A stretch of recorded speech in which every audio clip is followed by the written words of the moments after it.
In early 1962, the helicopters sent to Vietnam by President Kennedy flew their first combat missions against the NLF. In Operation Chopper, the aircraft flown by U.S. Army pilots ferried 1,000 South Vietnamese soldiers to sweep an NLF stronghold near Saigon.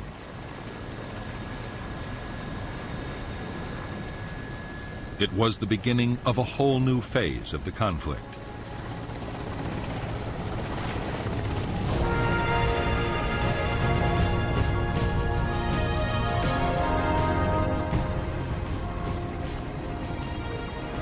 From the start, the American helicopters had a dramatic effect on the fighting. Government troops could take the guerrillas by surprise or cut off their line of retreat after a battle. Often they panicked and were killed as they tried to escape. In the first months of 1962, the South Vietnamese army won a string of victories, badly shaking the NLF's morale.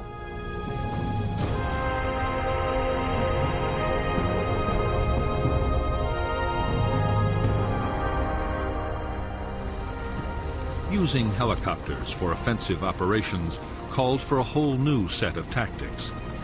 It was a complex business in which helicopter forces and ground units had to be strictly coordinated. But the aim was simple. The enemy had to be found, fixed in position, and then defeated.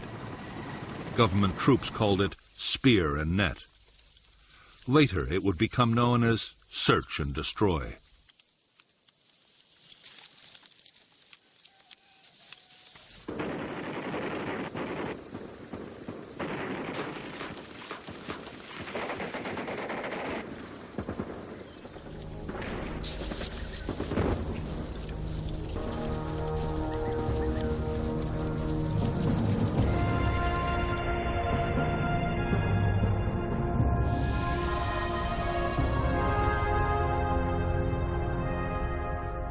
A search and destroy operation usually began with intelligence locating an NLF unit.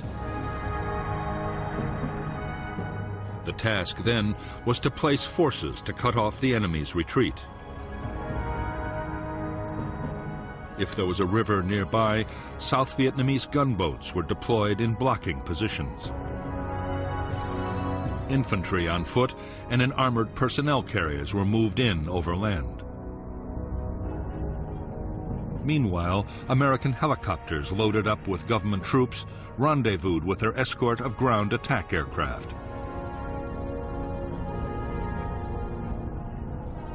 After bombing or artillery strikes, the airborne infantry landed and advanced towards the enemy, acting as the offensive spear.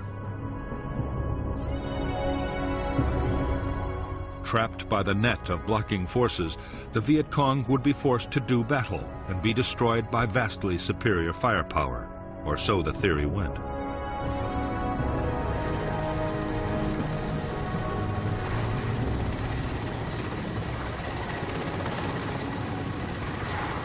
The instant success of helicopter operations seemed to prove that the approach favored by the Americans was the right one.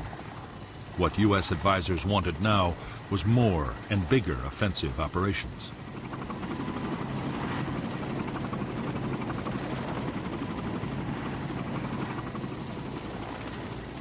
The greatest need was for more helicopters, and the Americans quickly provided them. A series of government victories followed, and soon it looked as if the South Vietnamese army might, in the not-too-distant future, actually defeat the guerrillas.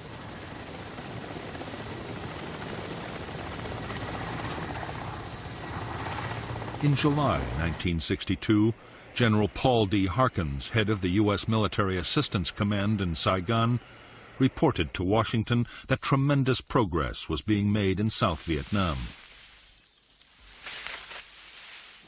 It was just what President Kennedy wanted to hear, and in the White House there was a deep sense of relief. They hoped they could bring home all U.S. military personnel by the end of 1965.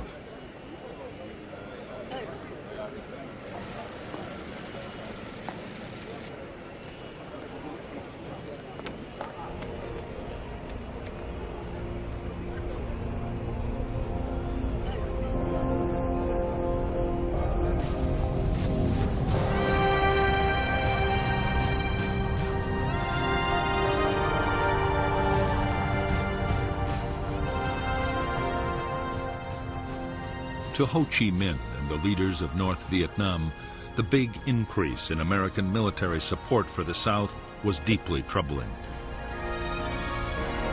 Did the U.S. mean to put in combat troops? Or perhaps even invade the North itself?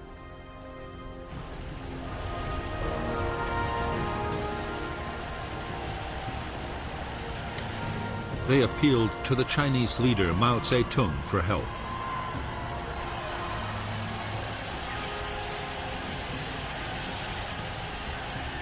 Mao was anxious to be seen as the champion of liberation movements around the world.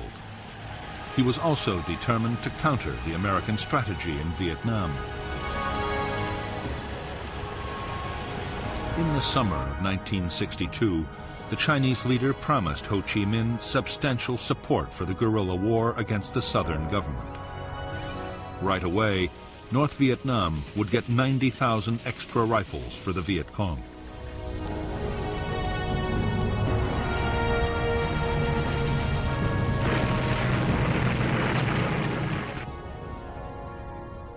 As yet, the Americans knew nothing of the Chinese decision to back the war. They were still highly optimistic. Although the NLF were not being beaten on the battlefield and had managed to hit over 2,500 hamlets in 1962 alone, pacification programs designed to increase government control over the countryside promised real progress in the villages.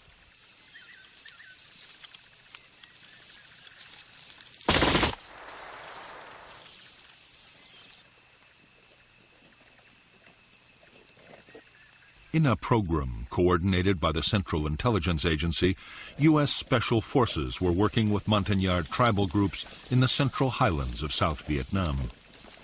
They fortified villages and trained local volunteers to fight the Viet Cong in their own areas. The tactics involved setting ambushes, heavy night patrolling, and above all, responding fast to guerrilla incidents.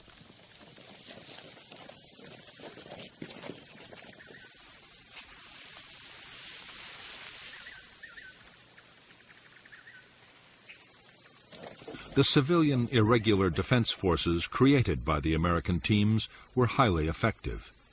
The NLF found it increasingly difficult to organize openly amongst the population.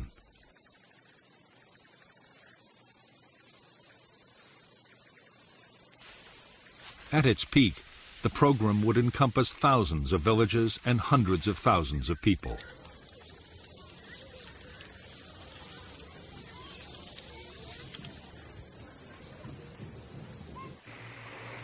While the effort in the highlands was entirely an American initiative, further south the Saigon government had embarked on its own pacification program.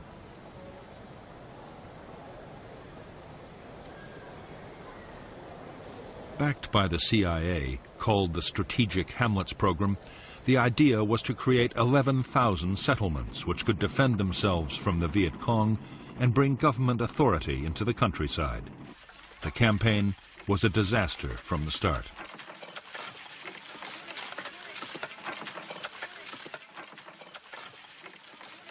Instead of winning the voluntary cooperation of villagers, the government embarked on a crash program of forced resettlement. Families were moved, sometimes at gunpoint, from their traditional lands and the burial grounds of their ancestors. Funds promised for development were embezzled by corrupt officials.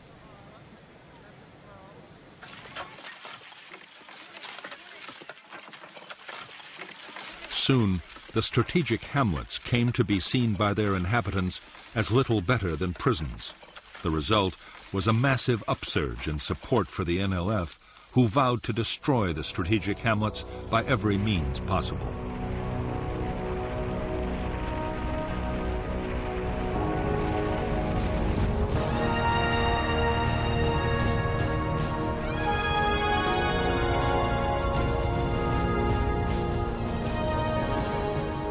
From the first introduction of American helicopters into South Vietnam, NLF tacticians had worked feverishly to develop ways of dealing with the threat. They had learned to mount ambushes with heavy machine guns near the obvious landing zones.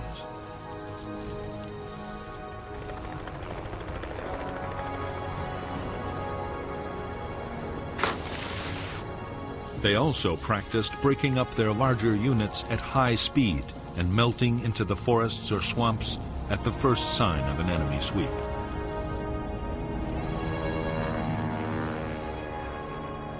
One of the biggest lessons learned by the guerrillas in 1962 was to keep their attacks short. Raids or ambushes were planned to last no more than 15 minutes.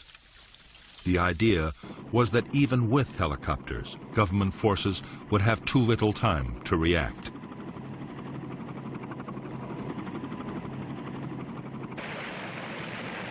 Slowly, by using their new tactics, the Viet Cong had recovered their confidence. So much so that by the start of 1963, they were able to inflict a shattering defeat on a South Vietnamese Army air mobile operation.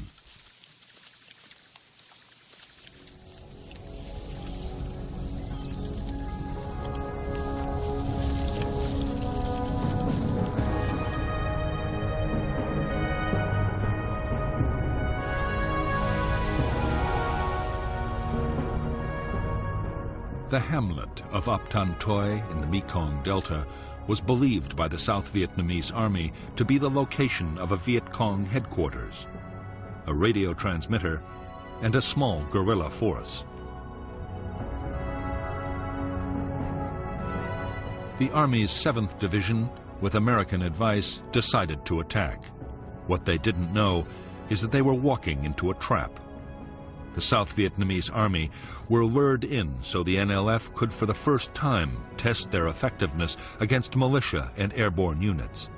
The operation was launched on January 2nd, 1963.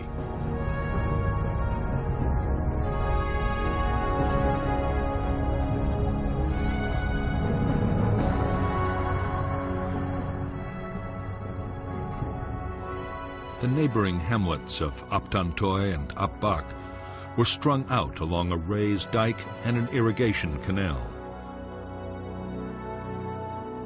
In the tree line was deployed the whole Viet Cong 514th Battalion, reinforced by local guerrillas, altogether nearly 350 men.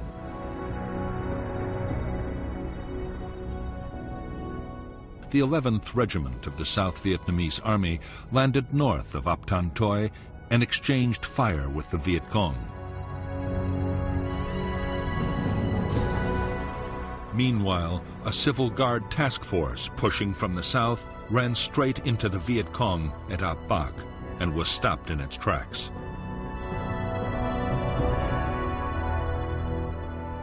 Air and artillery strikes were directed at both hamlets, but the Viet Cong were well dug in.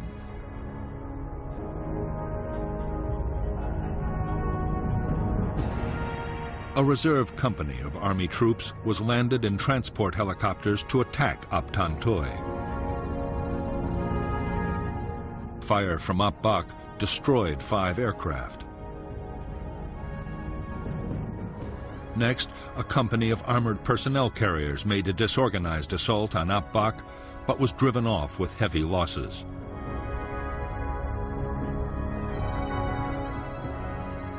Airborne reinforcements were dropped in the wrong place by the Army commander. This allowed the Viet Cong to escape and avoided further government casualties.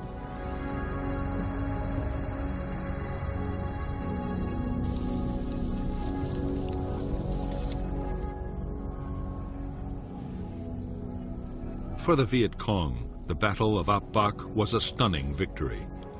For the first time, they had stood their ground against helicopters and armored vehicles. Almost 400 South Vietnamese troops were killed or wounded. 3 American advisors were also killed, and they had lost only 9 men themselves. As the news swept through the hamlets and villages of Vietnam, Viet Cong morale and recruitment soared.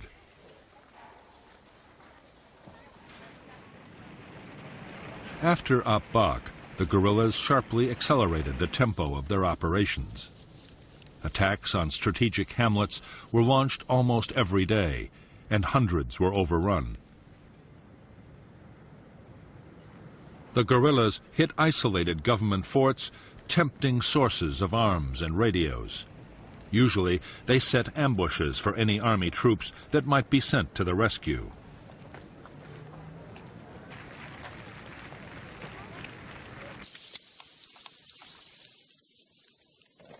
The South Vietnamese Army's attempts to find the Viet Cong's big units and make them fight seemed increasingly futile.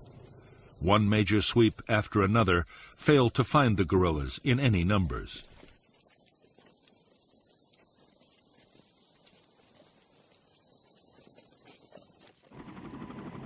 By now, many American advisors in South Vietnam, colonels and captains at the sharp end of the battle, had begun to ask questions about U.S. military doctrine.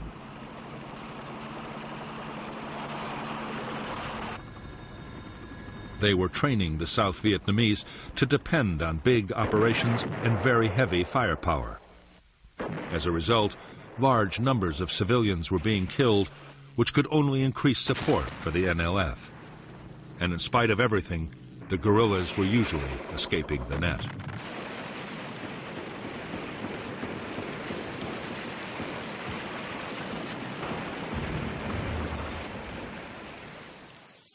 What the advisors wanted were tactics more like those the Special Forces had adopted in the Central Highlands.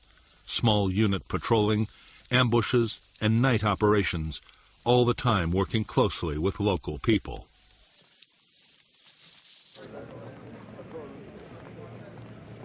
In Washington, the suggestion met with some hostility. As far as the generals were concerned, the job was to find the enemy and destroy him with as much firepower as could be mustered.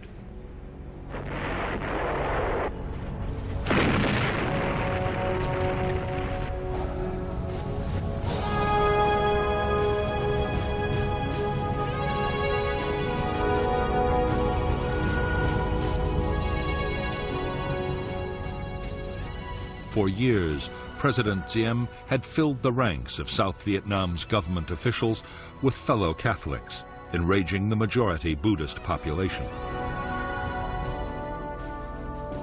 From the beginning of May 1963, there were widespread protests.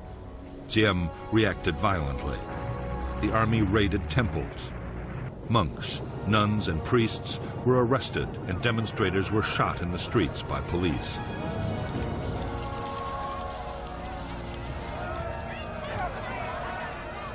In July, students began their own mass actions in support of the Buddhist cause. By the fall of 1963, South Vietnam was sliding into political chaos.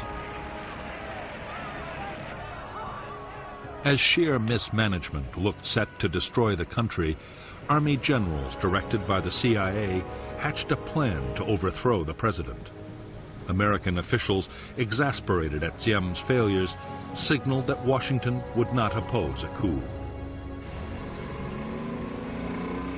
The plotters made their move on November 1st, 1963, attacking the presidential palace with armor and aircraft. The generals had promised that President Diem would be allowed a safe flight into exile. However, the day after the coup, Diem was brutally murdered along with his brother Nhu by unidentified assassins. 3 weeks later, on November 22, 1963, in the United States, President Kennedy was himself assassinated.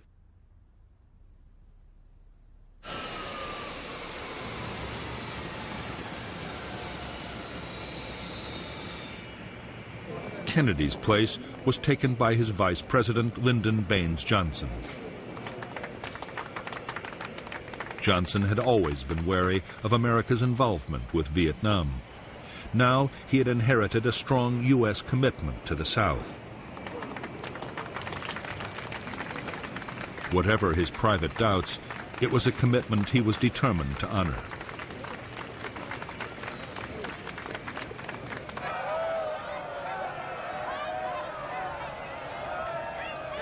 The chaos that had engulfed South Vietnam in the closing months of 1963 was seen in North Vietnam as a golden opportunity.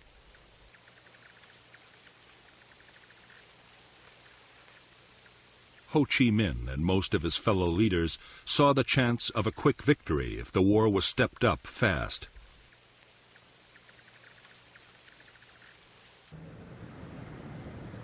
Amongst the North's communist backers, the Soviet Union was opposed to any escalation. But the Chinese leader Mao Zedong had promised his support. If the Americans reacted by invading North Vietnam, China would even deploy combat troops to help the defense.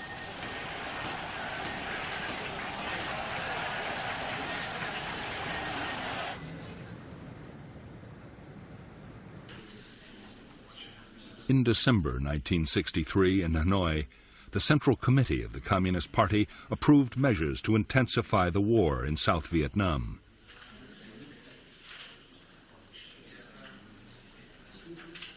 General Giap, the defense minister, had argued for caution, but most of the leadership was against him. The order was given to speed up the flow of men and weapons to the NLF in the south.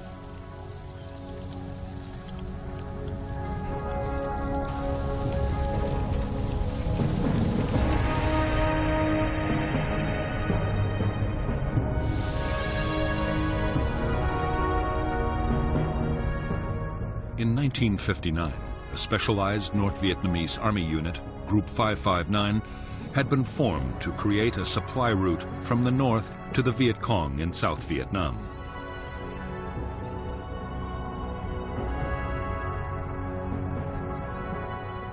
Jungle trails inside the south had proved too vulnerable to government army sweeps, and so, helped by their allies, the Pathet Lao guerrillas in Laos, and with the tacit approval of Prince Sihanouk of Cambodia, Group 559 had taken over the border areas just outside South Vietnam.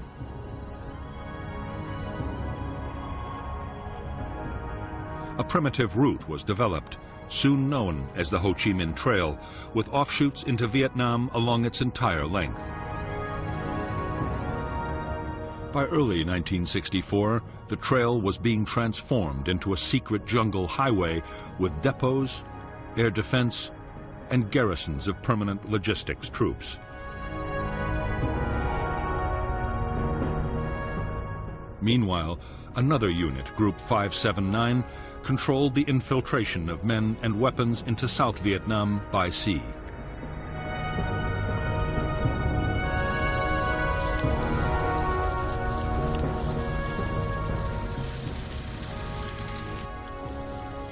In the first months of 1964, the NLF stepped up their campaign in a concerted effort to push South Vietnam to the edge. With better equipment, leadership, and training, the NLF were now attacking in big units, up to 1,000 men at a time.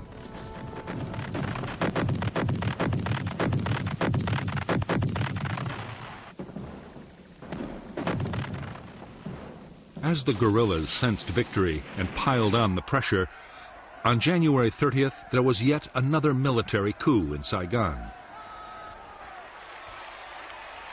The U.S. Defense Secretary, Robert McNamara, was dispatched to Vietnam to boost the authority of the new leader, General Nguyen Thanh. Yet few American officials imagined Thanh could soon win popular support or rally the demoralized South Vietnamese army.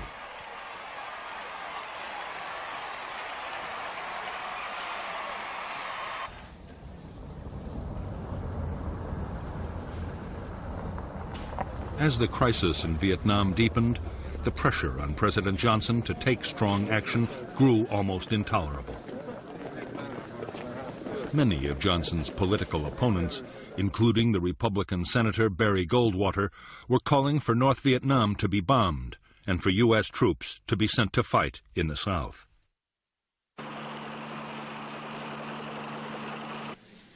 The Joint Chiefs of Staff were also insisting that decisive military action would have to be taken to pressure Hanoi.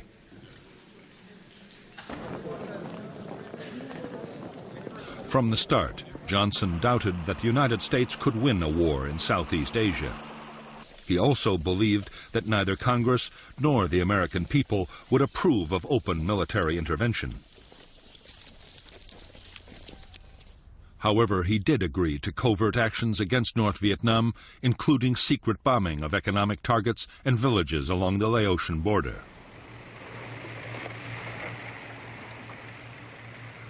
With support from American warships, the South Vietnamese Navy began a series of commando raids on North Vietnamese coastal installations.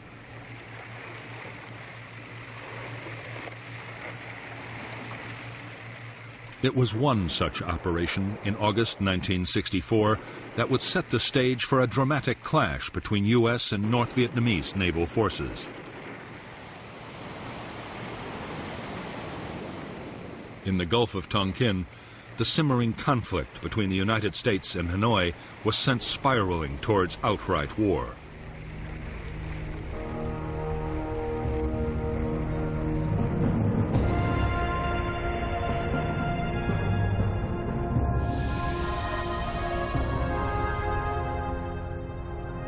On the night of 30th July 1964, South Vietnamese commandos attacked two small North Vietnamese islands in the Gulf of Tonkin.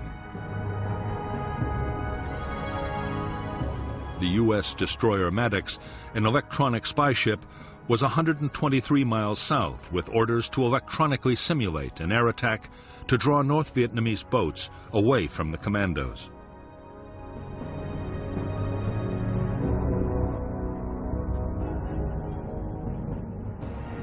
On August 2nd, 3 North Vietnamese torpedo boats approached the Maddox at high speed, mistaking it for a South Vietnamese escort vessel.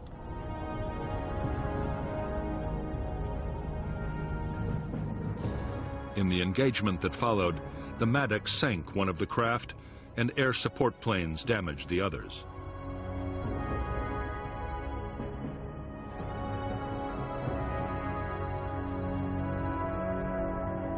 Maddox continued operations, reinforced by a second destroyer, the USS Turner Joy.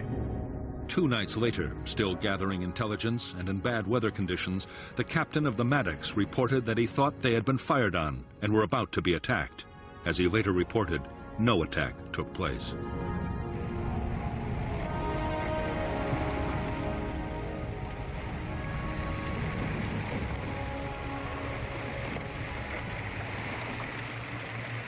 The possibility that the second attack had been imagined by tense sailors in the poor weather conditions was considered and rejected in the White House.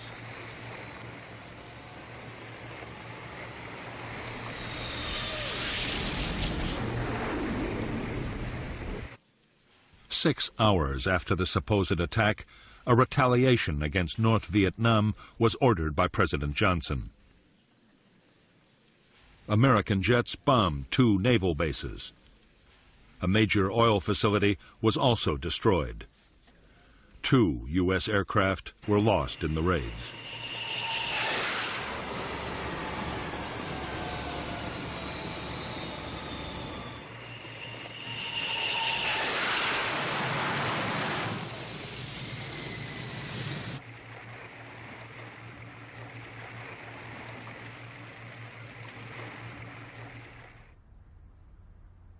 Within hours of the American airstrikes, the Chinese Premier Chou En-lai was calling on the Vietnamese to prepare to fight back. Chinese air units on the Vietnam border were heavily reinforced.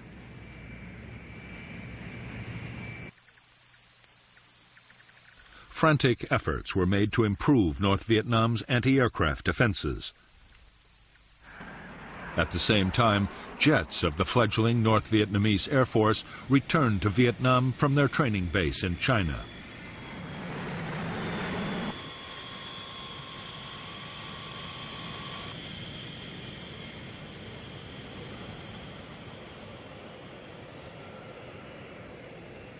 The same day that North Vietnamese fighters began operations from their new home airfield, an historic step was taken in Washington. On August 7, 1964, the U.S. Congress passed the Tonkin Gulf Resolution. It gave President Johnson the freedom to take whatever actions he thought necessary to defend Southeast Asia. Johnson now had the power to use military force in Vietnam in almost any way he chose.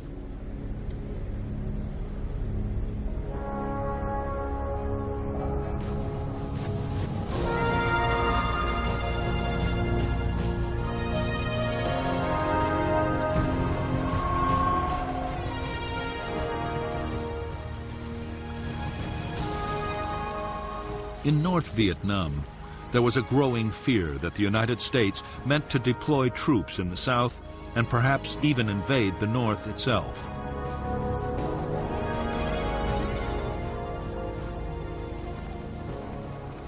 The U.S. might also decide to bomb North Vietnam into the ground. Communist leaders could only hope that fear of China would make the enemy hesitate before taking any drastic steps.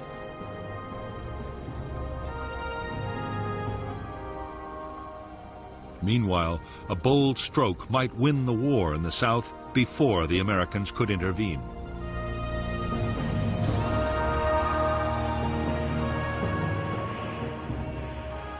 The plan was that the North Vietnamese army should be sent to fight in the South. Supplying them would be no easy task, but their well-trained and heavily armed regiments just might tip the balance. The aim was to topple the weakened South Vietnamese state within little more than a year.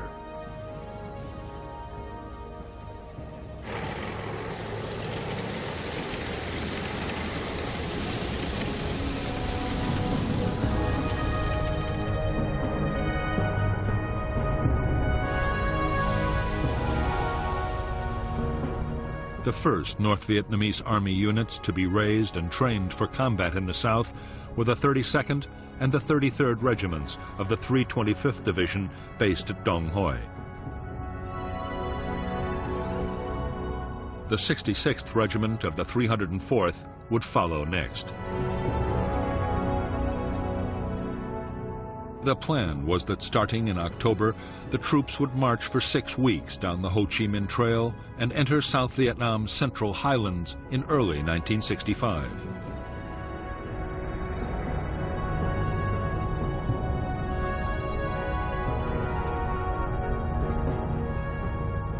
The first step would be to seize territory in the border area. At the same time, the Viet Cong would take over the coastal provinces of Quang Ngai and Binh Dinh. The NVA would then advance along the line of Highway 19 between Pleiku and Quy Nhon, splitting South Vietnam in two. Meanwhile, the Viet Cong would mount big attacks in the Mekong Delta and around Saigon. Victories there would open the way for a general offensive and trigger the popular uprising which would sweep away the Saigon government.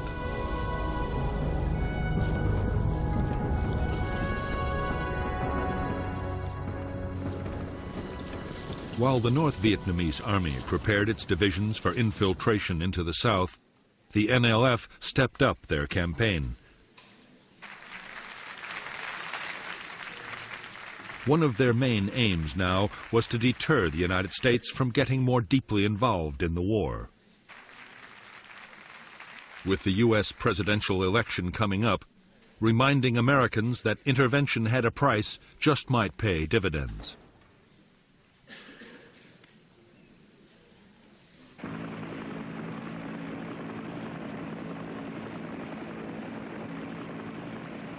On November 1st, 1964, only 2 days before the election, Ben Hoa Air Base near Saigon was blasted by Viet Cong mortars. 4 Americans were killed and 76 wounded. 5 B-57 bombers were destroyed and 15 damaged. Although the attack seemed a blatant provocation, President Johnson was determined not to react in a way that might endanger his election chances. His restraint seemed to have paid off handsomely when, on November 3, 1964, he resoundingly defeated his rival, Barry Goldwater.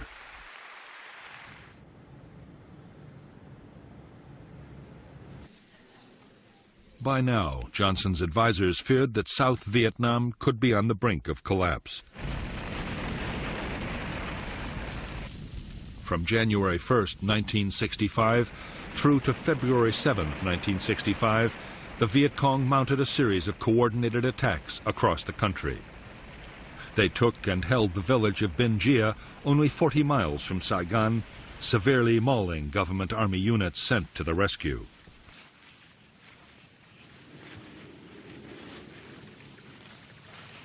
Altogether, 200 government troops were killed near Binh Gia, along with 5 American advisors.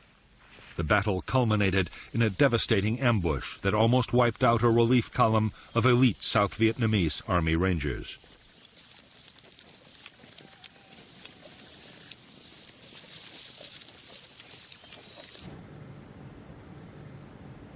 In Washington, the pressure to do something to save South Vietnam was now intense. Although Johnson doubted that bombing North Vietnam could dissuade it from supporting the Viet Cong guerrillas, he agreed to let military planners prepare a major campaign. Meanwhile, a series of strikes would be launched as reprisals if there was any major attack by the Viet Cong.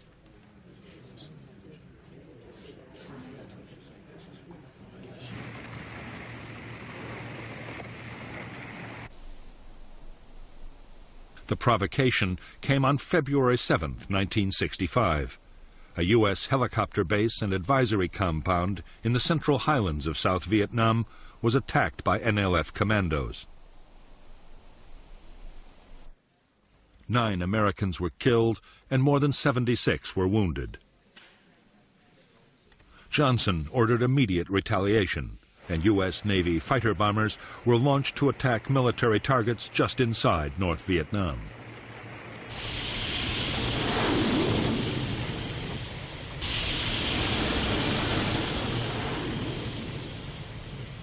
Only 3 days after the U.S. raids, there was another attack by the Viet Cong on Americans. This time, it was a bomb in a hotel at Quy Nhon, which killed 23 U.S. servicemen. More retaliation strikes were launched, and on February 13, 1965, President Johnson authorized a bigger campaign, codenamed Operation Rolling Thunder.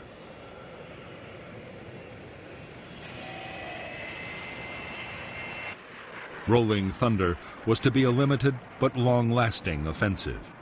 Its aim was to force North Vietnam to stop supporting the guerrillas in the south.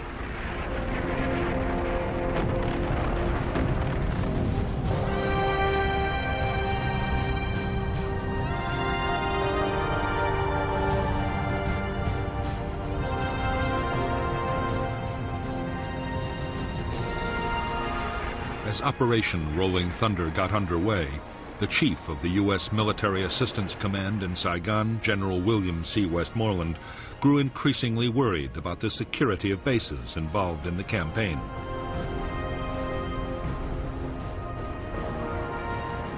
Da Nang, sited in a largely hostile area and guarded by a small Vietnamese army unit, was particularly vulnerable to Viet Cong attack. Westmoreland asked for 2 battalions of U.S. Marines, 3,500 men, to be deployed around the base.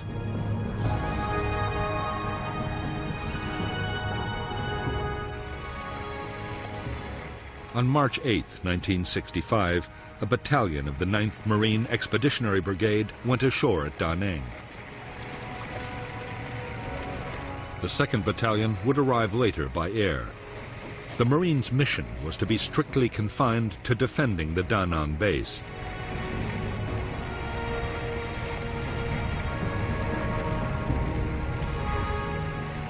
However, even as the troops were landing, General Harold K. Johnson, the Army Chief of Staff, was already in Saigon to talk about much bigger deployments.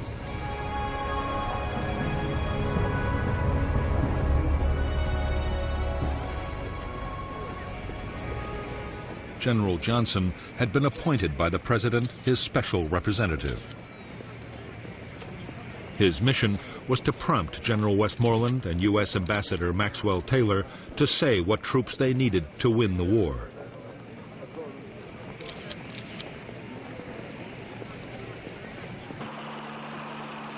In fact, General Johnson and his fellow commanders on the Joint Chiefs of Staff already had a clear idea of the forces they wanted for Vietnam.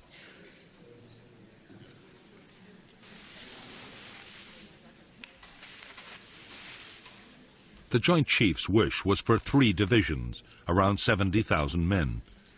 That was the number called for in their defense plan for Southeast Asia, Operation Plan 32. The plan had been designed to meet an invasion of South Vietnam from the north or China, something that no one now expected to happen.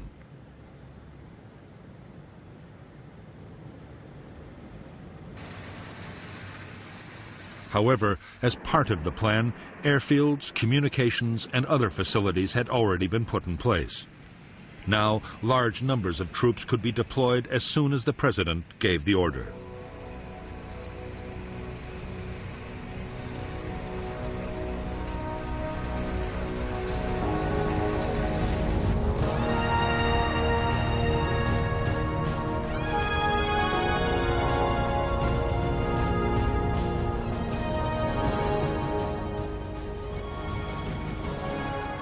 It was American public opinion that most worried President Johnson. He was determined to move slowly on sending more men to Vietnam. He agreed to another 3,000 Marines and 20,000 logistics and support troops to prepare for further deployments. But for the moment, that was as far as he would go.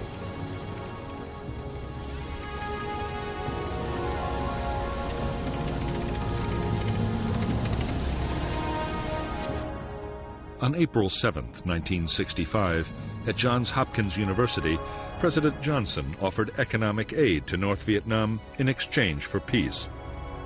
His offer was brusquely rejected by the North Vietnamese government.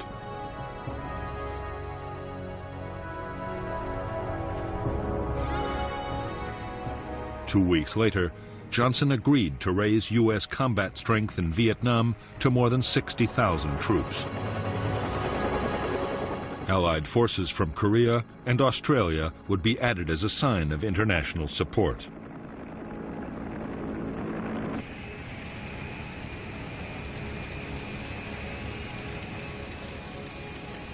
There were restrictions on how the U.S. commander in Vietnam, General Westmoreland, would be able to use the troops he had been given.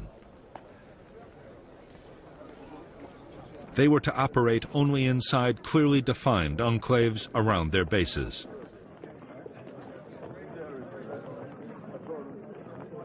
To Westmoreland's dismay, all operations were to be strictly defensive.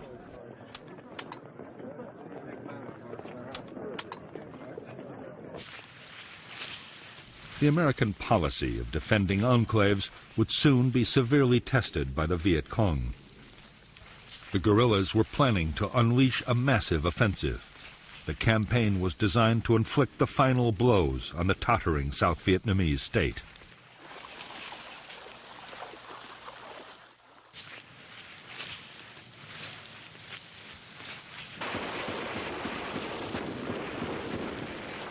The storm broke on May 11 with a full-scale assault by 2,500 Viet Cong troops on Song Bay, a provincial capital. After fierce battles in and around the town, the Viet Cong withdrew, but only after holding Song Bay for nearly 2 days.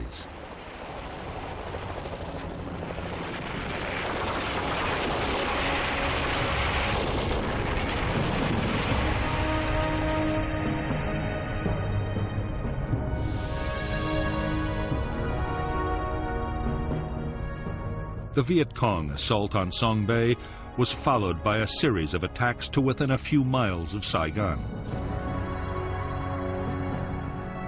Meanwhile, in the Central Highlands, U.S. intelligence had detected all the elements of the North Vietnamese Army's 325th Division and signs that the 304th was on its way.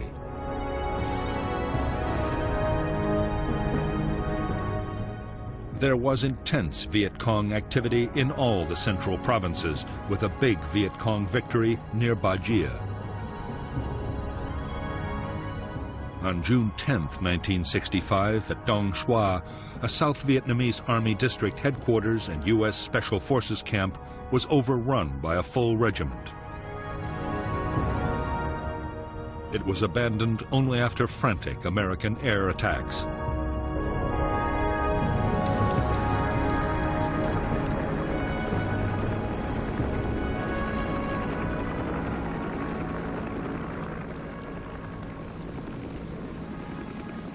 The sheer scale of the Viet Cong's new offensive had far surpassed anything that either the South Vietnamese Army or the Americans had anticipated. The government's best and most mobile battalions had been shattered.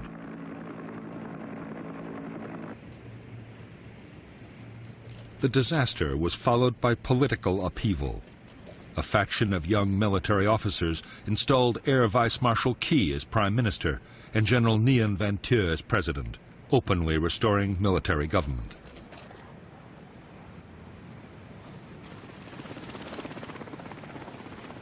After the Viet Cong's May offensive, it was plain to the Americans that enemy numbers were much higher than they had thought. That meant far more U.S. troops would be needed to hold the line.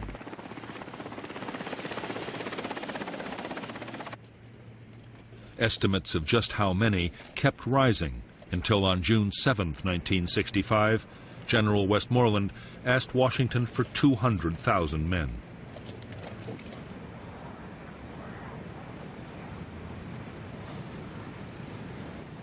While Westmoreland was waiting for the president's decision, he was given new powers to use the troops he already had more aggressively. He would no longer have to confine his men to defensive enclaves, but could go out and attack the enemy.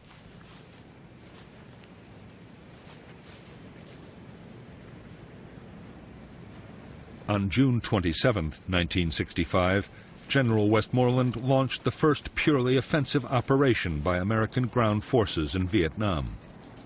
It was a sweep into NLF territory just northwest of Saigon.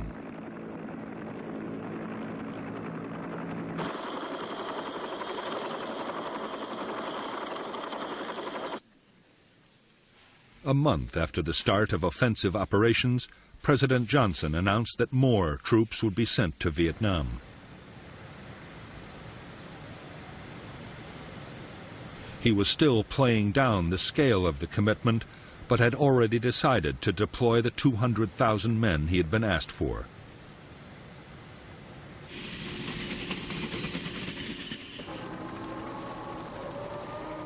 The following day, the first troops of the big buildup arrived in Vietnam. The men were a battalion of the 101st Airborne Division. By this time, there was no longer any doubt about just what their mission would be. They were to find the Viet Cong's main force military units and destroy them on the battlefield.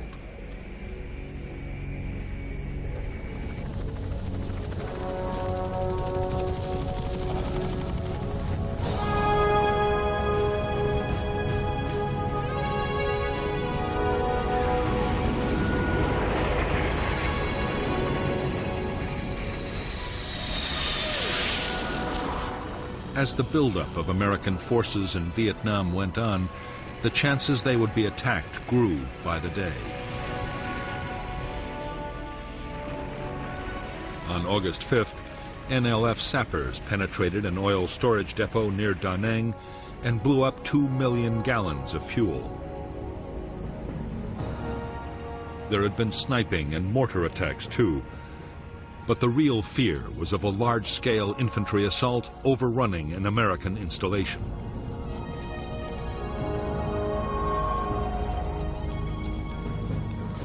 What the Americans needed was accurate and timely intelligence about what the enemy intended to do.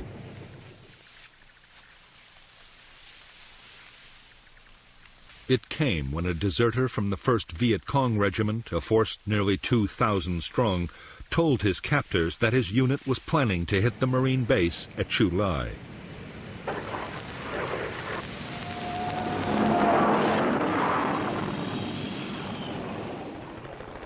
The Marines quickly planned a full-scale operation to trap the Viet Cong regiment in its assembly area.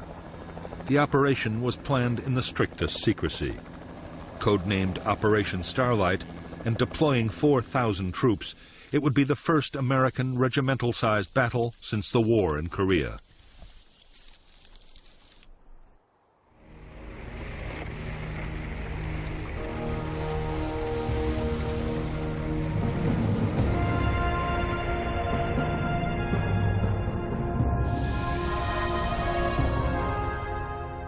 The Marine base at Chu Lai was 15 miles from the village complex of Van Tuong.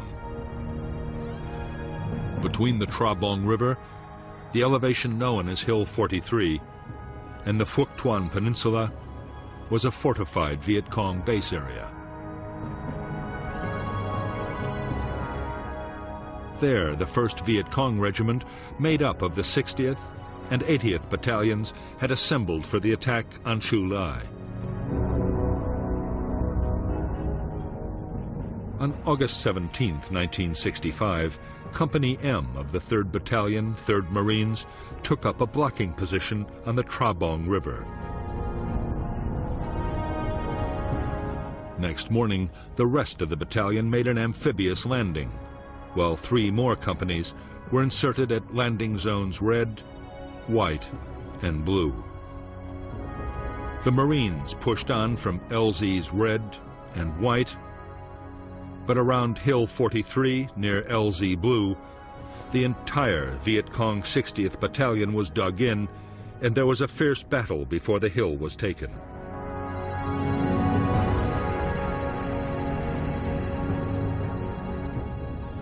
There was also heavy Viet Cong resistance near the hamlet the Americans called A Chuang Tu. But after reinforcement, the Marines succeeded in squeezing the Viet Cong from 3 sides, trapping them with their backs to the sea.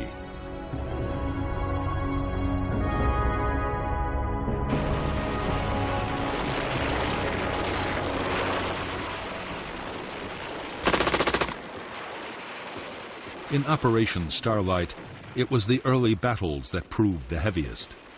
The first 2 companies in action took almost 1/3 casualties. 29 were dead and many wounded, but the Marines had claimed nearly 300 Viet Cong killed.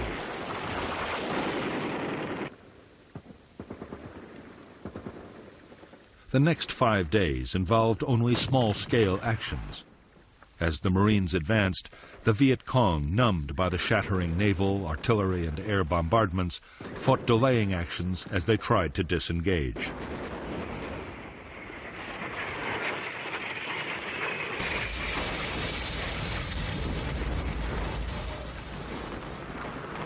In support of the attacking infantry, Marine guns at the Chu Lai base alone fired over 3,000 rounds.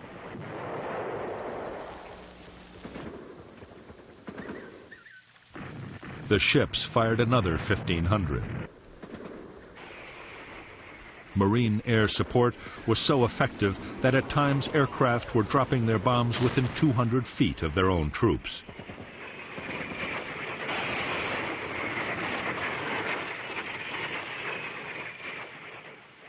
At the end of the operation, nearly 700 Viet Cong were claimed as dead.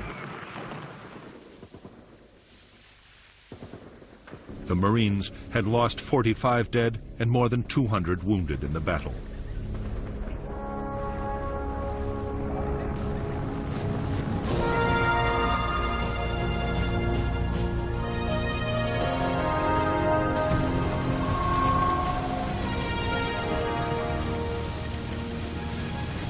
For the United States Marines, Operation Starlight had been a resounding victory. In the first major battle of the war, the guerrillas had been defeated on their own territory and by inexperienced troops.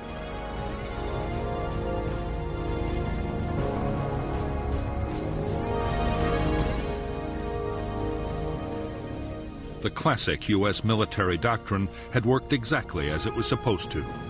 The enemy had been found, fixed in position, and then destroyed with massive firepower.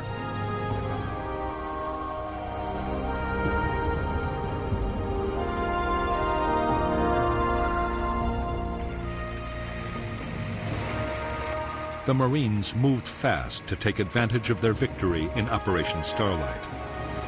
They launched a series of attacks against NLF concentrations along the coast.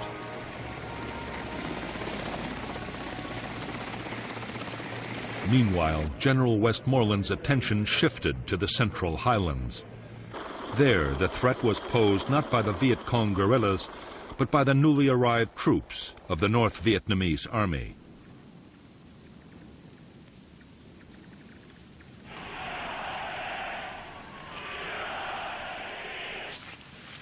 It was against these professional and highly trained regiments that the Americans would fight their next major battle.